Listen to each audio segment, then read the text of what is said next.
Apa tujuan utama dari filosofi teras? Mari kita mulai dari apa yang bukan merupakan tujuan stoicisme. Stoicisme tidak dimaksudkan untuk mendapatkan hal-hal yang bersifat eksternal seperti sukses jodoh, disayang bos dan istri sendiri bukan istri si bos, mendapatkan ide bisnis startup yang gampang memperoleh investasi jutaan dolar atau anak-anak yang jenius. Ini yang membedakannya dari banyak ajaran self-help populer masa kini. Nanti akan dijelaskan alasan mengapa para filosof Stoa tidak mengejar hal-hal tersebut.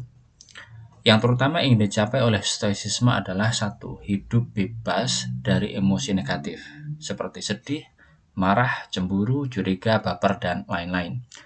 Mendapatkan hidup yang tentram atau tranquil. Ketentraman ini hanya bisa diperoleh dengan memfokuskan diri pada hal yang bisa kita kendalikan. Kita akan membahas lebih lanjut di bagian-bagian berikutnya. 2. Hidup mengasah kebajikan atau virtues. Ada 4 kebajikan utama menurut stoicisme. Yang pertama, kebijaksanaan atau wisdom. Kemampuan mengambil keputusan terbaik di dalam situasi apapun. Yang kedua, keadilan atau justice. Memperlakukan orang lain dengan adil dan jujur. Ketiga, keberanian atau courage.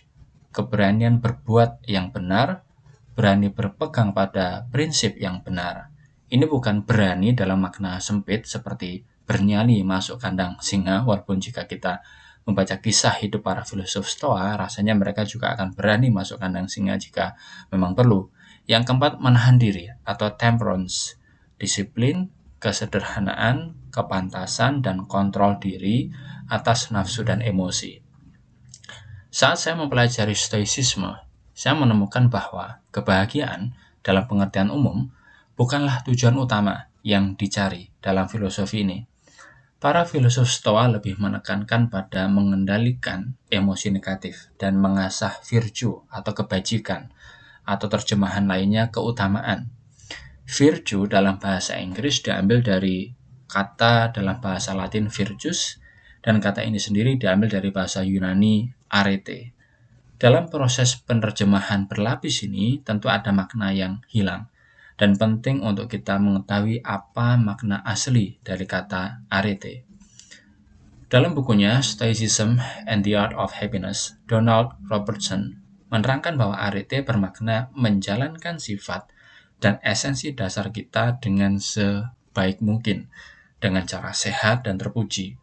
Atau kalau saya mencoba menggunakan kata-kata saya sendiri, hidup sebaik-baiknya sesuai dengan peruntukan kita.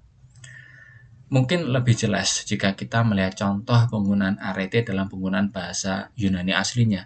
Seekor kuda yang kuat, tangguh, dan bisa berlari kencang bisa disebut memiliki arete. Sementara dalam bahasa Inggris tidak mungkin kuda itu disebut memiliki virtue, atau dalam bahasa Indonesia kuda itu disebut bajik. Ini artinya si kuda yang kuat dan berlari kencang ini sudah menjalankan hidupnya sebaik-baiknya sesuai sifat dan esensi dasar dari kuda. Filosofi teras percaya bahwa hidup dengan arete atau virtue atau kebajikan ini yang harus dikejar oleh kita semua. Bersama-sama dengan kemampuan mengendalikan emosi negatif, makna hidup yang tentram, damai, dan tangguh akan hadir sebagai konsekuensi. Namun untuk bisa hidup dengan arete, kita harus terlebih dahulu mengetahui apa sebenarnya esensi dan peruntukan kita sebagai manusia. Ini akan dibahas di bab berikutnya.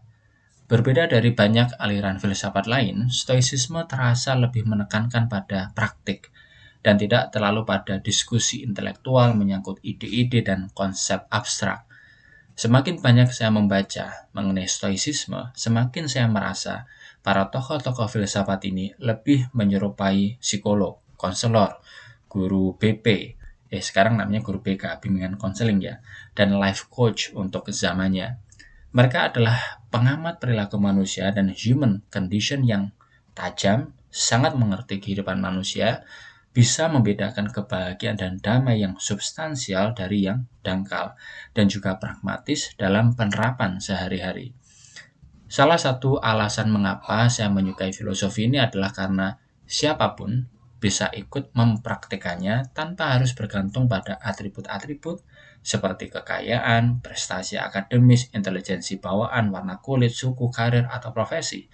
Stoicisme sama sekali tidak terpesona dan tidak mementingkan pencapaian-pencapaian dunia, seperti kekayaan, kesuksesan karir, popularitas, dan lain-lain. Ini yang menjadikan Stoicisme sebagai filosofi yang bersifat inklusif atau merangkul semua. Harta benda, popularitas, gelar akademis yang melebihi panjang nama, hal tersebut bukan definisi sukses dan juga bukan bukti bahwa seseorang mempraktekkan Stoicisme. Ini tampak nyata dari latar belakang para filosof Stoa yang beragam, mulai dari politisi, kaisar, pedagang, sampai mantan budak. Sebaliknya, jika seseorang memiliki rasa tentram dan sukacita yang tidak mudah goyah di situasi hidup apapun, jika ia menunjukkan kepedulian sosial, jika ia hidup dalam kebajikan, maka inilah buah-buah dari praktik Stoicisme. Seorang praktisi Stoa seharusnya merasakan keceriaan senantiasa dan sukacita yang terdalam, karena ia mampu menemukan kebahagiaannya sendiri dan tidak menginginkan sukacita yang lebih daripada sukacita yang datang dari dalam atau inner choice. Seneca on Happy Life. Damai dan tentram ini kokoh karena berakar dari dalam diri kita, bukan pada hal-hal eksternal yang bisa berubah, hancur, atau direnggut dari kita. Tujuan membebaskan kita dari emosi negatif, minimal menguranginya, rasanya sangat relevan dengan kehidupan sekarang yang penuh ketidakpastian. Setelah membaca hasil survei khawatir nasional, rasanya pemikiran purba ini tetap relevan, bahkan sesudah lebih dari 2000 tahun. Di dalam artikel Why Stoicism Matters Today, Gary Anderson menyebutkan beberapa alasan mengapa Stoicisme tetap relevan di masa kini. 1. Stoicisme ditulis untuk menghadapi masa sulit. Stoicisme lahir di era penuh peperangan dan krisis di Yunani. Filsafat ini tidak menjanjikan materi ataupun damai di akhirat, tetapi damai dan tentram yang kokoh di kehidupan sekarang. Damai dan tentram ini kokoh karena berakar dari dalam diri kita, bukan pada hal-hal eksternal yang bisa berubah, hancur, atau direnggut dari kita. Di era di mana banyak hoax, fake news, maupun fitnah yang beredar dengan liar di media sosial ataupun chat group, serta keriuhan politik yang seringkali berdampak pada relasi personal dan menyebabkan perpecahan di masyarakat, rasanya Stoicisme sama relevannya untuk Indonesia saat ini, seperti halnya di Yunani dan Romawi 2000 tahun yang lalu. Kedua, Stoicisme dibuat untuk globalisasi. Stoicisme mungkin adalah filsafat barat pertama yang mengajarkan persaudaraan universal atau universal brotherhood di tengah dunia yang rasanya semakin terpolarisasi dengan kiri versus kanan, konservatif versus liberal, tersekat oleh identitas suku dan agama. Sebuah filosofi yang mengajarkan bahwa kita semua adalah saudara dalam kemanusiaan sungguh sangat dibutuhkan. Ini juga pas dengan kondisi Indonesia yang terasa memanas karena politik, di mana label-label pemisah dan penyekat terasa semakin menguat. 3. Stoicisme adalah filsafat kepemimpinan. Kepemimpinan di sini tidak sesempit memimpin tim, organisasi, ataupun negara, tetapi dimulai dari memimpin diri sendiri. Stoicisme mengajarkan kita untuk memprioritaskan mengendalikan diri sendiri sebelum mencoba mengendalikan kehidupan dan orang-orang di luar kita. Stoicisme membekali para pemimpin untuk tegar di dalam kegagalan dan rendah hati di saat sukses. Bekal ini berguna bagi siapapun, tidak terbatas pada mereka yang memangku jabatan resmi. Buku The Daily Stoic memaparkan beberapa orang terkenal yang diketahui berdasarkan pengakuan langsung maupun tulisan-tulisan mereka mempelajari dan mempraktikkan stoicisme dalam kehidupannya.